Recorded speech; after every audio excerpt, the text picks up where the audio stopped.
Good evening, everyone, and thank you for coming to the third and final of our fall fireside chats here in September 2019. We're fortunate to have Bob Cohen here tonight as our speaker. You will have gathered by now that Bob grew up in Springfield, because that is the theme of these talks, growing up in Springfield. He was not born here, but he will go into that. I'm merely here to tell you that he went to college at the U of I in Urbana. He went to law school at Washington University in St. Louis, and that he is today senior partner at the law firm of Giffen, Winning, Cohen, and Bo Davis. Sorry, didn't get that. Bo Davis. Everything in between those events, I will let Mr. Cohen explain to you. So let's please welcome Bob Cohen.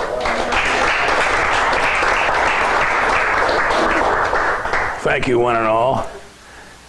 When Herman Bo Davis was interviewed in our firm and went to work with us several years ago, I thought his name was Davis, and that Bo was a nickname. And that's what I called him for several weeks until finally I was corrected. But it is Bo Davis. I was born in Pittsburgh. My family went there because it was the Depression, there were no jobs here, and they heard of a job in Pittsburgh of some kind, and they moved there so he could go to work. And that's where I was conceived, at the William Penn Hospital in Pittsburgh. And then they moved back here after Prohibition. That was good news to me. And we took up residence here. And when we came, my family, and by the way, I'm an only child. There were just the three of us, mother, father, and I.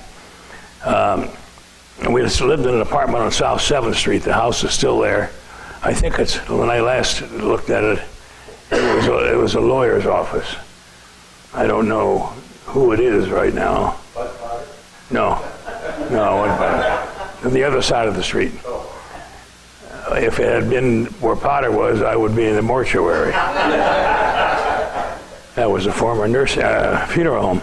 Anyway, so we lived on South 7th Street, and I went to Stewart Grade School. And just last weekend, one of my first loves from the kindergarten class came to town. She's Al Morris. Remember, anybody know Al Morris? When he was here, he was an internal medicine doctor. He's long dead now, but she was here, and her high school boyfriend had just happened to be here at the same time, so they had a reconciliation. Anyway, so the reason it was in my memory indelibly is that it was close to downtown. In those days, downtown Springfield was the hub of everything commerce, everything commercial. And there was nothing as we know it today. And my mother and I would walk into town, and we'd go by the Franklin Life Insurance building, and I was always fascinated by that building because the level of grass was up around my chest here somewhere. It was raised up off the ground. The ground was higher than the ground. And they must have had a groundskeeper who trimmed the grasses with scissors because it was gorgeous. And every time I went by there, I always wanted to say, can we stop a few minutes so I can take a little nap here going into town? But we didn't, and we'd go into town to see my dad and then go home.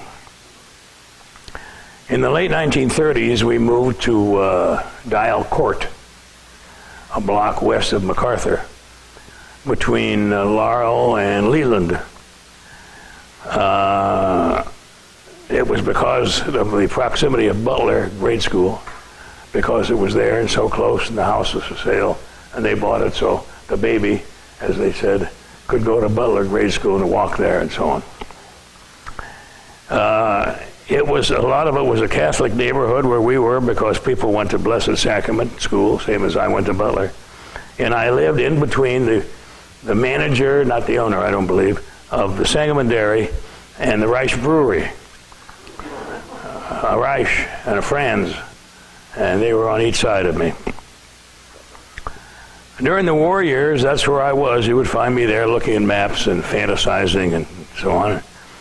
And in those days, we were called upon by Butler School to collect grease and collect newspapers. And I had to get out my little radio flyer wagon, red wagon, and collect newspapers and go down the street a half a block to Butler School and deposit whatever I could come up with. Everything in those days was radio. There was no such thing as television at all. And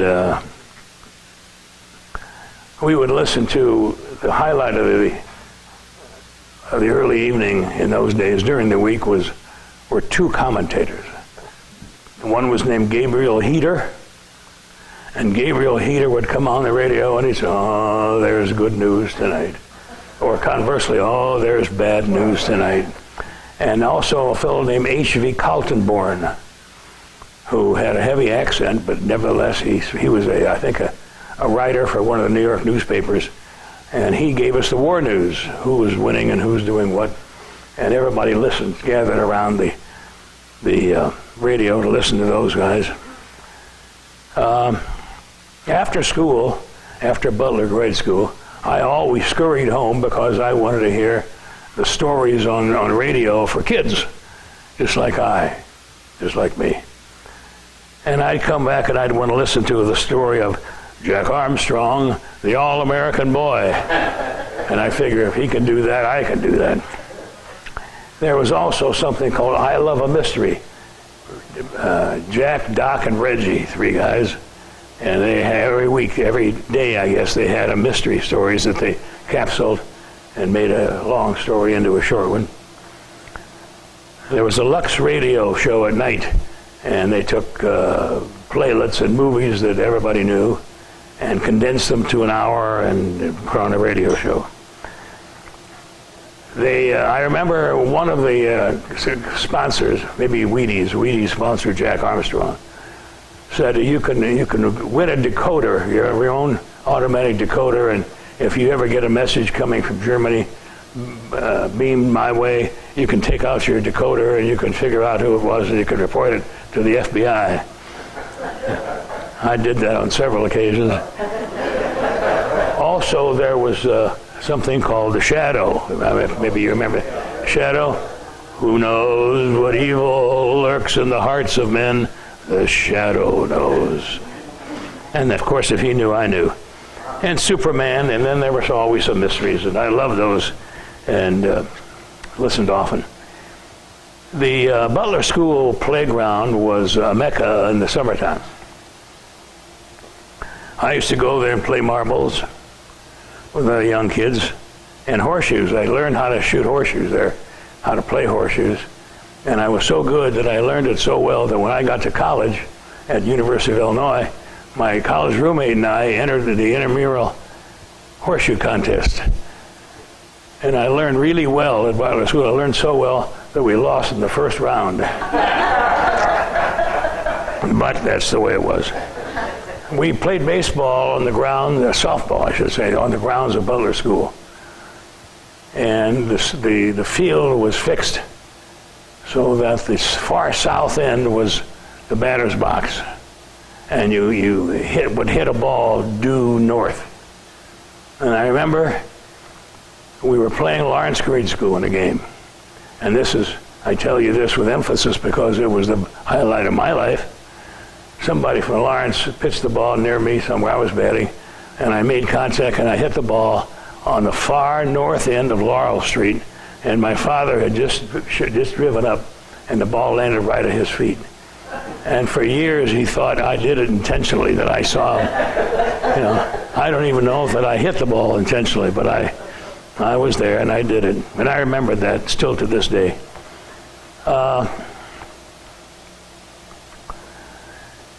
We had to take shop, a course in shop. But there was no shop at Butler School, so we had to walk to Lawrence, take shop. And we had to go by Blessed Sacrament. Everybody would hoot and holler and yell at us and scream at us, you guys are bad news. And I knew them all, because I've been playing baseball with most of them. And Johnny Casey and one of the Kelties, and I knew them all. But no matter, they gave me aggravation and grief as we went by there. The neighborhood was West Grand Avenue, which became MacArthur Boulevard. There was no MacArthur Boulevard in my day. It was West Grand. And on the corner, the northwest corner of Laurel and MacArthur was Joe Feltham's drugstore. I know that. And I will tell you that I improved his bottom line because in the summer, I would go in there and I would order a strawberry milkshake. When it was 90 degrees outside, by the time I got home, I was ready to throw up all over everybody because I couldn't hold that strawberry milkshake down. And Uncle Joe Feltham had a cot in the back end of the back part of the drugstore. And I envied that cot. I kind of wanted to. Anyway, also in the neighborhood was the Milk Bar drive-in, one of the first drive-ins there that I knew, further south of MacArthur. And the Esquire Theater. Esquire Theater was my second home because on a Saturday, I could go to the Esquire Theater, and for 25 cents, I could see a double feature, a serial, I don't mean in a box, I mean a continuing saga, and comic strip of some kind, and previews of things to come. It was just fabulous. Westerns, mostly Westerns. Oak Knolls laid to the west of us to Chatham Road. I would say to Chatham Road and beyond because in those days, I didn't know what was beyond it. I didn't know that. It was like lost. It was, I don't know what, there were no houses there, now they're all subdivisions, but then there were nothing. And I'll tell you a story as I finish this about that. Wabash Avenue had a restaurant called the Robin Hood, the Beacon. Stop in there for a beer and see John Eck in there having a beer now and then. The Moonlight Gardens was a skating rink on the corner of Chatham Road and so on. And we would go to the Esquire at night, handful of us, and on the walls of the Esquire up high were metal sconces with light behind them, light illuminating from behind them. And the game was, of course, to take a penny and throw it as hard as you could at the sconce, and if you're lucky and you hit it, you could hear it in Chatham. And everybody would applaud and clap because somebody hit the sconce and so on. It was a big deal in those days. Everything in those days was downtown. Everything. I had a fixation for model airplanes, warplanes. Because the war, this was 1942, 43, and I would go there and buy kits and go home and would get balsa wood and smell up my house with glue and build model planes in there. Downtown it was then even more so than now, the chili capital of the world.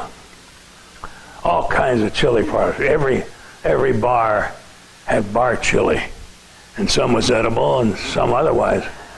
And there were chili parlors on MacArthur and on Wabash Avenue, and we frequented them a lot. Downtown was the restaurant called the Monarch, an Italian restaurant on 7th Street between Washington and Jefferson. Norman's had wonderful chicken salad. A place called the Colonial, run by the Treble family. There were two restaurants adjacent to each other on 7th Street, Bronson's and Slocum's. And each had a flat steak, about like this. But it covered the entire tray or plate. It was big, but it was flat. And I remember that pretty well. There was a restaurant called Art Benches. Art Benches was on the corner of 6th and Washington, and it was a luncheon place mostly. but it was frequented by all the merchants, and some of the customers worked as downtown. They had punch boards. Anybody here know what a punch board is? A punch board was a piece of wood with, let's say, 100 holes drilled into it, and little pieces of paper would be stuck in the holes, and then it would be layered over by a sheet, and you'd get a puncher, and you could buy a punch, or as many as you wanted to punch in there, and if you punched out the right number, you won a prize. It's like going to the fairgrounds. But I would be a wealthy man today if I had ever would have struck the right note there. My family began a grocery store on 15th and Matheny Street out north by Pillsbury Mill. And in a lack for a name of it, they called it the Mill. And it became a restaurant and a tavern, an upscale place. Some of you may remember it. And I'll tell you what it was if you don't remember. It was a place where you would take your daughter for high school graduation dinner, or you would take your date for the prom. It was a harmless, wholesome restaurant. One time they had 28 waitresses there working. Unbelievable. And my job was to eat up all the profits. And I did as much of that as I could. Who was the guy in the wheelchair? What? Who was the guy in the wheelchair? Herman. My uncle.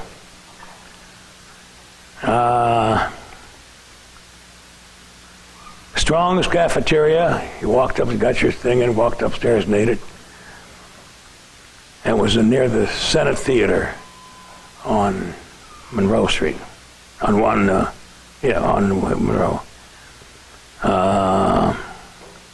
There's a place called the Saddle Club down the street from the State Journal Register. Had the best chili in town, really good. A place called the Sazerac, maybe you may remember the Sazerac. And all the hotels were downtown. Nobody knew what a motel was, and there were none that I ever knew anything about. And there was the Abraham Lincoln Hotel, great big thing, and it was imploded. And the Leland Hotel, which is still there, it's an office building now for the Commerce Commission.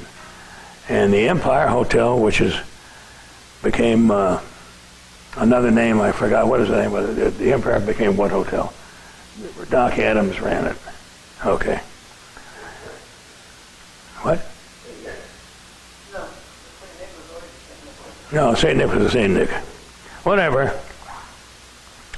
After high school, oftentimes, several of us would walk downtown, and we'd go to a place that had orange juice and nuts. And I don't remember the name of it now, and I remember the guy that ran it. He was a contemporary of mine, and he would load us up with orange juice and nuts.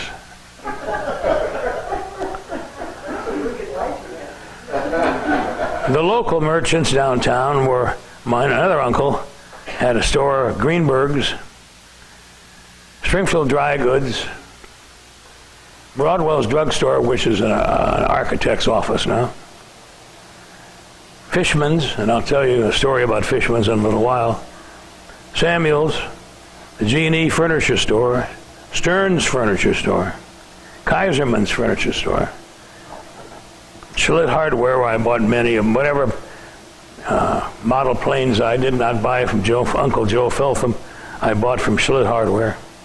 S.A. Barker, across the street was, S.A. Barker, right? Bergner's was here, the Bouderie, which was obviously a shoe store, Fort Hopkins, a drugstore, Westenberger's, women's clothing, Roland's, more women's clothing, Myers Brothers, where my office is now, and Herndon's.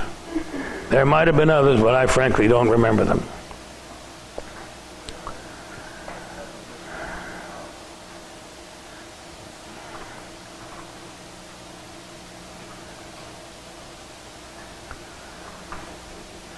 I seem to be missing a page here.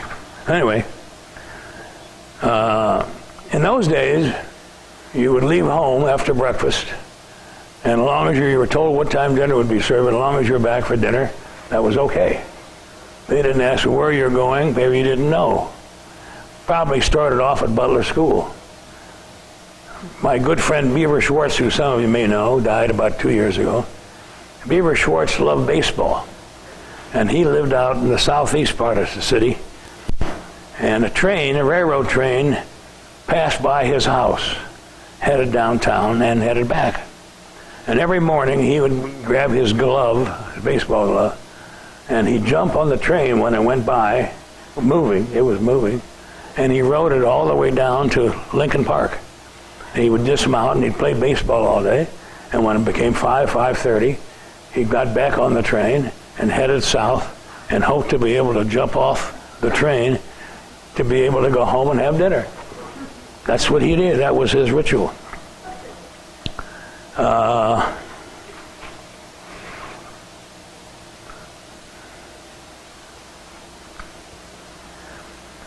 What has happened? What happened to the city of Springfield that resulted in the death knell of MacArthur and South Grand and MacArthur and Ash and MacArthur and Laurel, and to give birth to all the commerce that's there now? What happened? What here? I think, one, there was no dope in those days. The only dope was what you called your classmates if he got a bad grade on an exam. Parental license. Beaver Schwartz's mother didn't care where he went or what he was doing as long as he was back by dinner time. They let you go where you wanted to go. If I wanted to go to Butler School and play marbles or play softball, no problem, I would do that. National advertising enabled national chains to grow all over the country, including Springfield, Illinois. White flight, getting away from the blacks and feeling safe and moving to Chatham or other suburbs. The growth of the suburbs, creation of streets and roads to carry the traffic to wherever they were going out there, and the state fair. For 10 days every summer, that's where everybody in town went.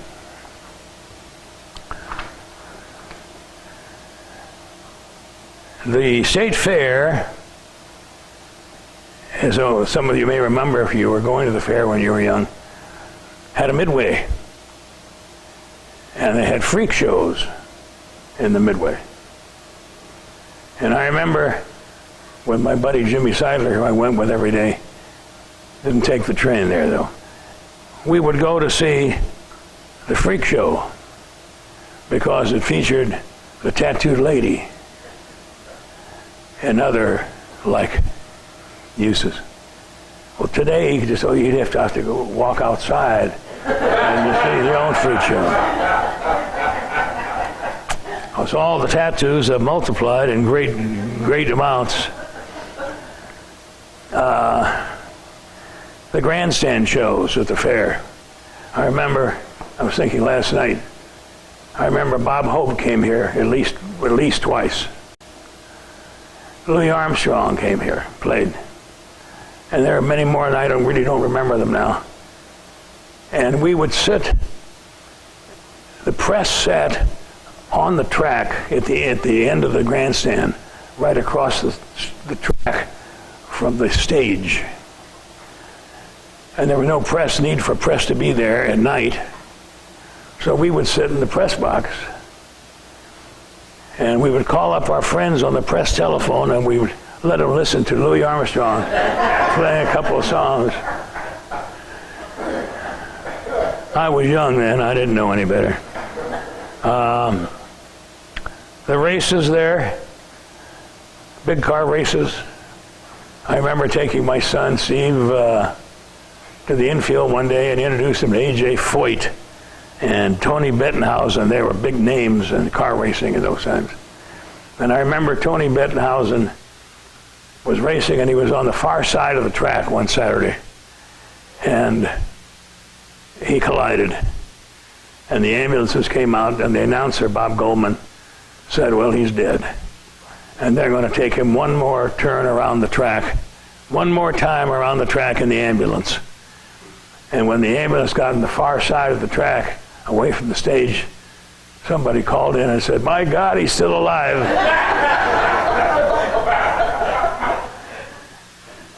So they took him to the hospital. He survived, and he may still be alive. I don't know. The activities in those days, in the summertime at least, was to build a chug. Anybody know what a chug is? It's a little race car. You build it yourself.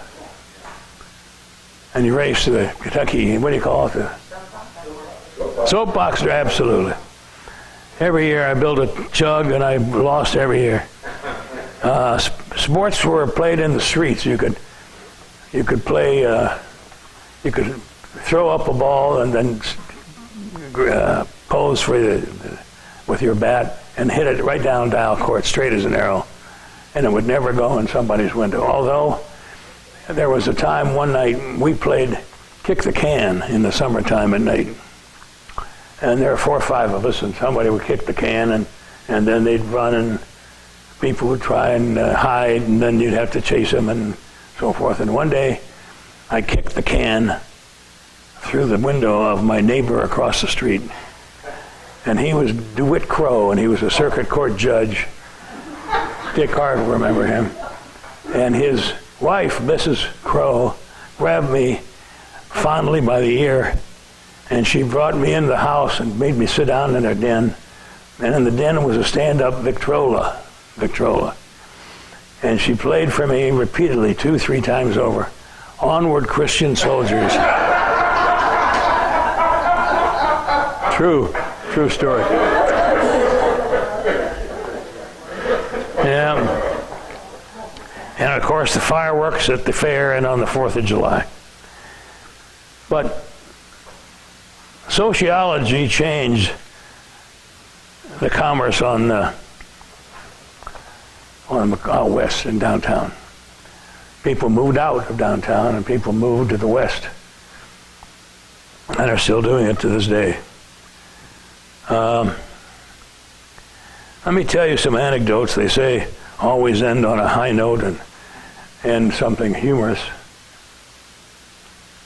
There used to be a farm on the west side of Joe Jacksonville Road. Joe Jacksonville Road, you may remember, was a cow pasture. It was a cow road, I mean, for animals.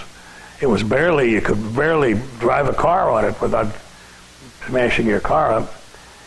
And the Culver farm was on the west side of Old Jacksonville Road. And Charlie, and I won't tell you his last name, and George were buddies of mine, and they said one day, let's go out west past Oak Knolls and let's see what's at the Culver farm. I said, let's do it. And we did, and that was fairly far from Dial Court, but we walked it. And we walked across the street, and there was a cattle gate. And by the way, it was a farm. And there was a cattle gate there, and it was always closed. So we climbed over the gate, the cattle gate. And as we got into the Culver farm, we were confronted by a fellow, husky kind of a fellow, in his bib overalls, and he had his shotgun in his hand. And he said, "What are you boys doing here? See the sign that says no admittance, keep out?" And he said, "I better call the police and have you taken in." So I took a look at George and I took a look at Charlie, and we headed for the cattle gate, and lo and behold, we hurdled it. I mean, it was quite a feat for me to be able to do that. And the other guy, one guy was taller, one guy was shorter, and we cleared it. But George had help getting over the cattle gate because the farmer shot him with buckshot in his rear end. Helped him get over the cattle gate, I'm sure. That was one of my. He didn't hit me. He didn't shoot me. Beaver's trains I told you about. Butler Gym, we used to go to Butler School outside and play basketball, even in the winter sometimes. And I remember we were cold and it was bad weather out, and I remember that we we went to one of the doors. The door was on the west side of Butler School to see if it would open. And lo and behold, it would open. This was a Sunday. And the door was open. I didn't jimmy it. I mean, it was open. And we, all of us, 3-4 of us, walked in. We went into the gym, and we all went to that school. And we knew where the gym was, and we all had in the footwear of the day, of course, was white bucks. Everybody had rubber-soled white buck shoes. And we got out of the gym, we started playing basketball. But we couldn't see, so we had to turn the lights on. The lights are up by the stage. And we turned the lights on, and all of a sudden we heard, "What are you boys doing here?" Glenn L. Head, who was the principal, who lived across the street, somebody saw he told the lights were on, and rowdies were in there doing damage and vandalizing the basketball.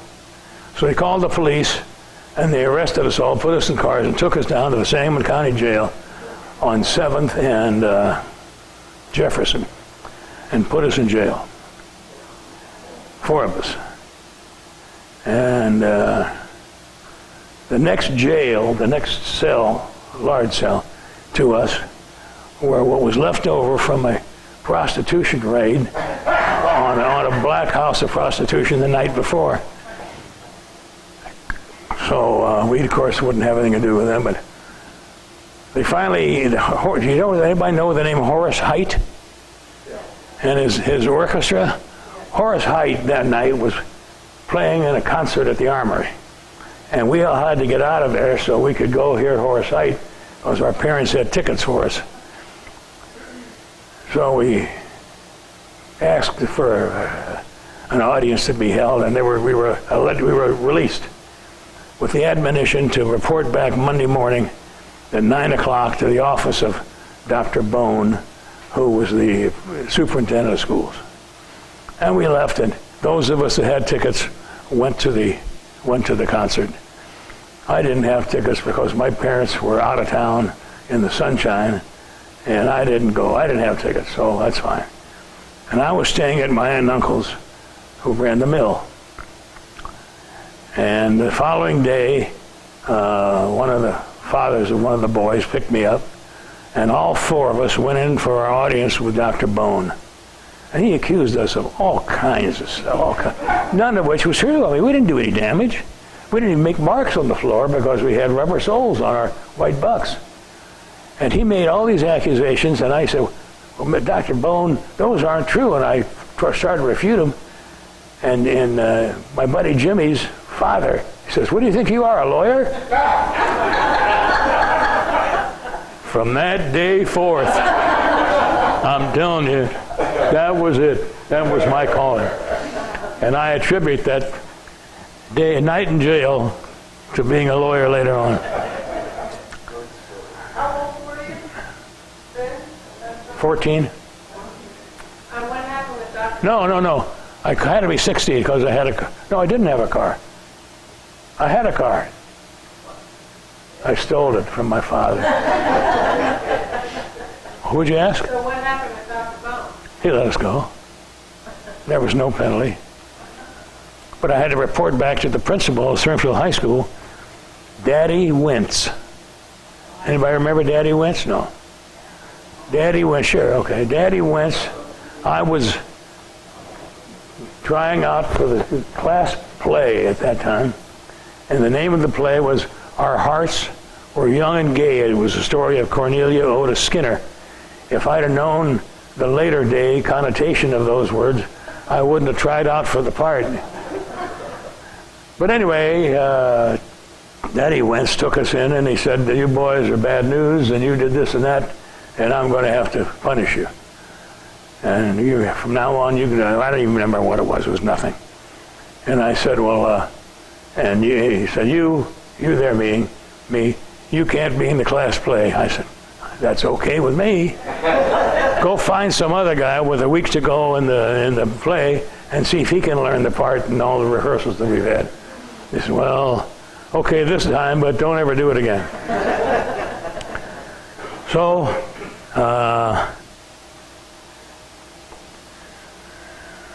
I want to tell you an interesting story.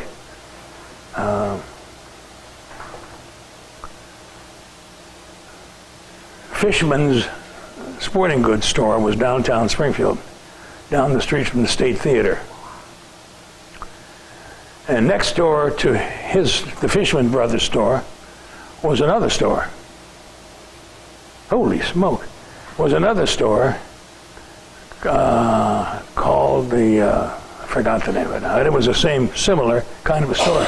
And they'd had an ad in the paper advertising a big sale on Saturday and Sunday. And Willie Fishman had a sign made like this. Finger, and he put it over his doorway, and the sign said, "Sale here." Trying to lure customers into his store and not go into the other store. Anyway, that happened.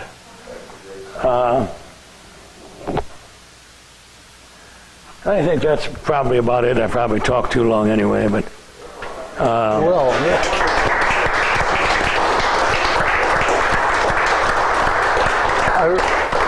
Are you willing to take a few questions from the floor? I'll take a question from that woman right there. Anybody have anything? I'll try to answer it. Now, Bob, before you went, you said your family lived in Springfield before they went to Pittsburgh? No, I was born in Pittsburgh. Yeah, but just your family, before you said they went because there was no work. Did they live in Springfield? Yeah, well, sure. They were both from Springfield. They were high school sweethearts. And what did they do in Springfield? They didn't. They just graduated from high school, and they, Fresh out of high school? yeah, just got married, and that was it. And what brought them back? What? Because they had a job in Pittsburgh, right? Yes. Did it, Prohibition, the end of Prohibition, meant the end of that job. They made something called a substitute. It was like a substitute for alcohol. But you could drink it for a week and never get anything. And the mill did have, and the mill... Mill didn't exist then. That prohibition being over. No. what did your father do? What? What did your father do? He sold furniture. There was such a proliferation of furniture stores downtown, he figured somebody's got to hire him. My mother was a Greenberg, and G&E was Greenberg and Orensky, and that's where he worked. What else, Nancy? Well, what you Your brother was not one of the ones that jumped over the gate with me. But the other two you did know. the other two I would know. Yeah. You must have got in trouble. You must have come to Blessed Sacrament sometime and got in trouble. No. Oh, no, the Butler boys, they wouldn't go to that. No, that's right. That's right. Because we came to your place. You did mention your Springfield High was your high Springfield school. High School, absolutely. How many were in your class roughly? And Oh, I have no idea. and did you go 300, I think. Did you go to the prom or Sure. homecoming or? Sure. And you stayed out of trouble those nights? No, I really didn't. Stay out of jail. Yes, I've never been back to jail. Never had a request to go back there. Did you have to pay for the window that you broke? Didn't break a window. With the can? Kick the can? Oh, no, the can. Oh, no, I didn't. But I would have asked. I should say my parents would have asked. You'd have probably worked it out. But I appeared before him in court, and I don't think he ever remembered that I was the little brat that broke his window. What about the quarantine? Do you My health was always good, and I have virtually no memory of the quarantine. I know Fred Steriker came here and talked at length about the quarantine. He told me that, but I couldn't tell you much about it. Fred had to be pretty young if he got in. We weren't quarantined by the time when Fred was. Yeah. No, the quarantine was in the 60s. Yeah, it was in the 40s. I don't remember any quarantine. I think I remember someone else here saying there were 2 quarantines. The worst years were about 1949 and 1951 or 2. About that time there was a quarantine. Maybe it was... Came out the night I talked, and I don't remember too, but I do remember a long time in the front yard doing nothing. In fact, we played, I think they said that night, we played baseball with Ted Schlett across the street and down 3 houses, throwing our germs at each other. Exactly what they didn't want. Bob, do you remember some teachers like Miss Ilenfeld or whoever? I got an E in 1 quarter in Latin from Miss Blatt. Oh, she didn't like me. So I transferred to Miss Ilenfeld and got A's every other quarter in Latin. But I did learn Gallia is not an insula. Do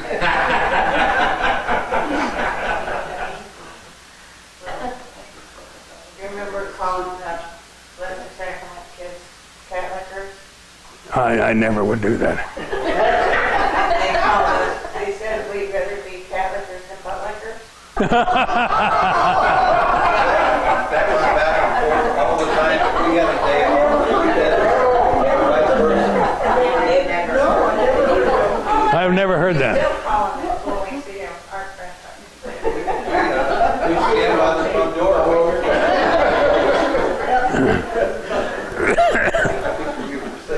I do remember one anecdote that you may be interested in. Many years ago, Marilyn and I and another couple went to Paris, France. And I wanted to see the Arc de Triomphe.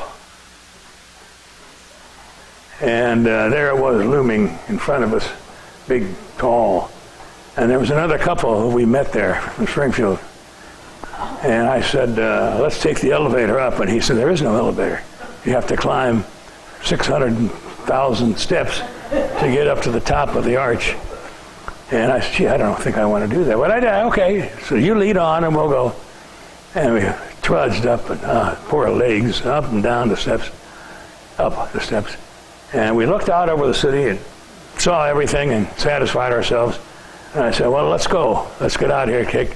Walked. And I said, now we can take the elevator. We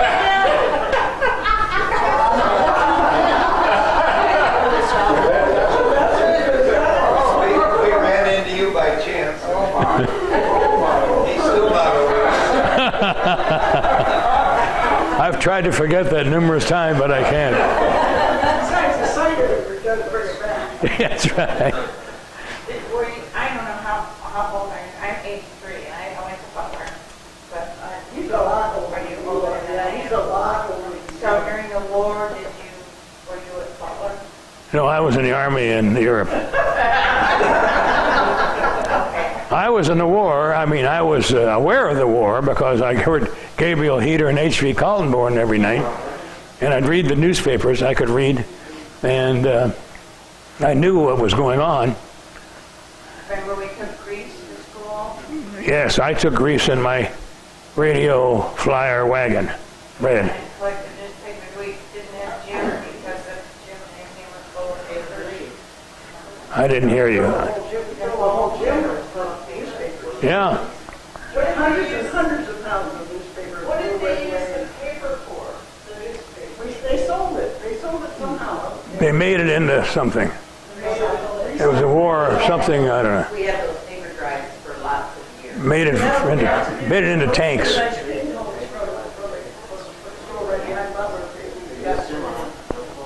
I think that a lot of it was great.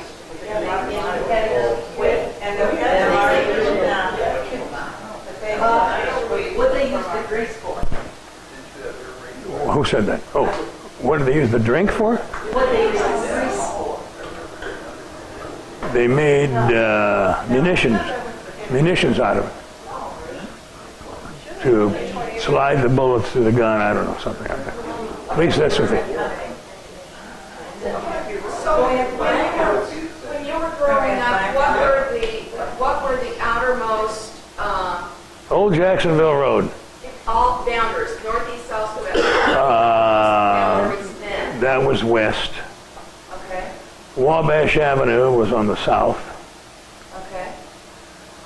North Grand Avenue, probably Sangamon Avenue was on the north, I imagine.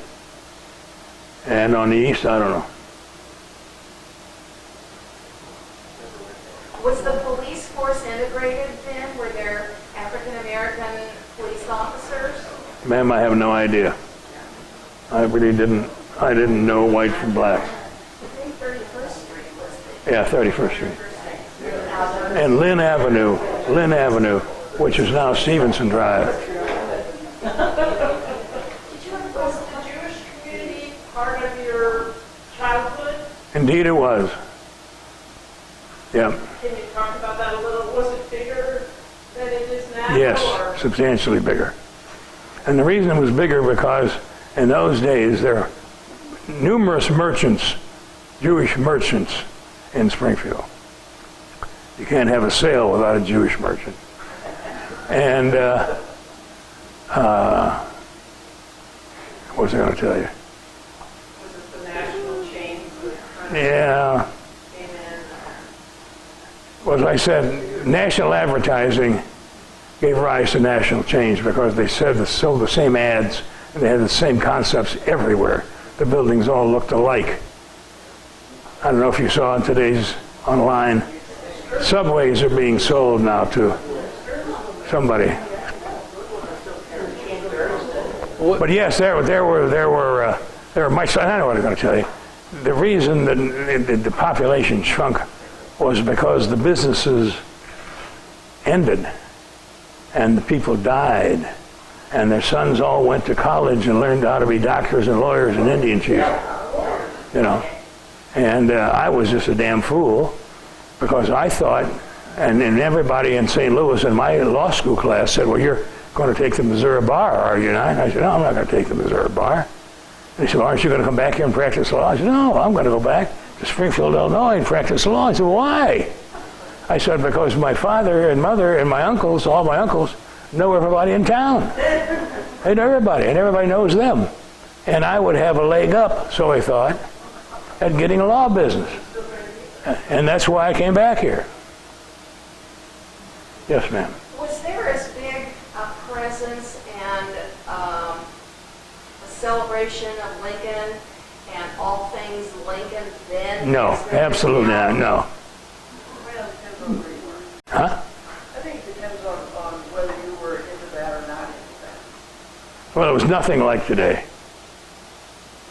I mean, they knew who he was. He was president, they freed the slaves, and he had a beard. That's it. That's why you need to go. Crime and There was no crime. That's why I said the streets were open. Except for those teenagers that they took out. Yeah. The only crime was prostitution, and they caught all of the prostitutes in permanent.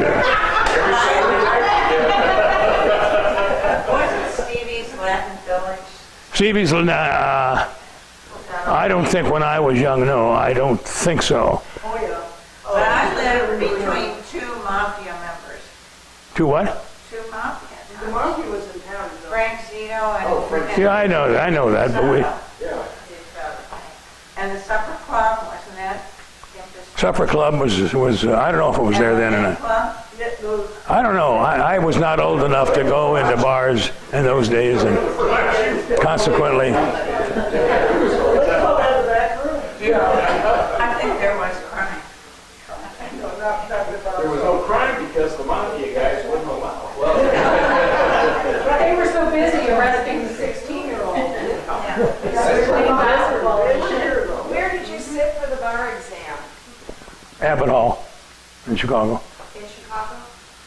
Did you know of any attorneys in Springfield or any attorney period who didn't have to sit for the bar exam or that they kind of were grandfathered He's not and that set old. out? Sorry. There was something here called the Lincoln College of Law.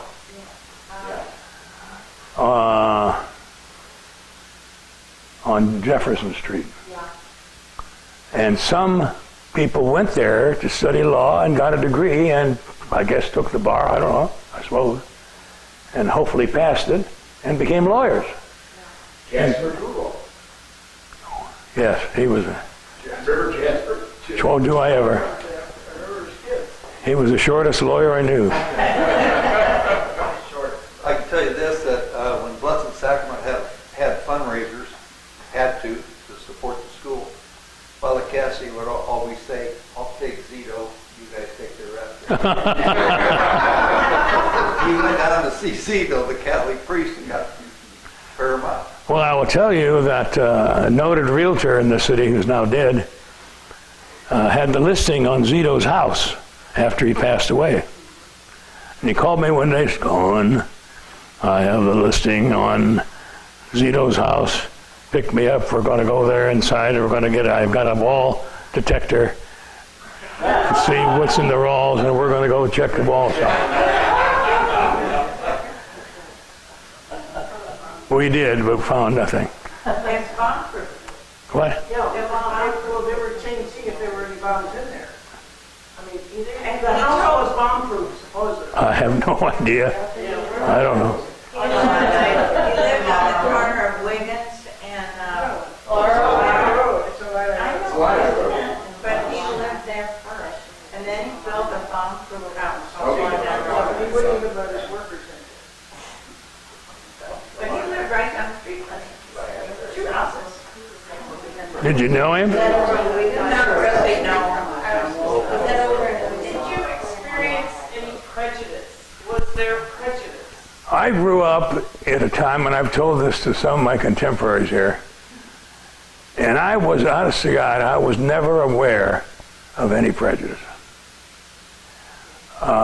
Neighbors of mine lived 2 doors down who, as I said, managed the Sangamon Dairy. One of their sons, older than I was and bigger, came up upon my front porch one day and yelled something and then ran away. I killed him. But that was, I don't remember slights. I don't remember derogatory comments. I just don't remember them. I think a lot of that is that we didn't move. I mean, we occasionally got a distance from our house, but you stayed in your neighborhood.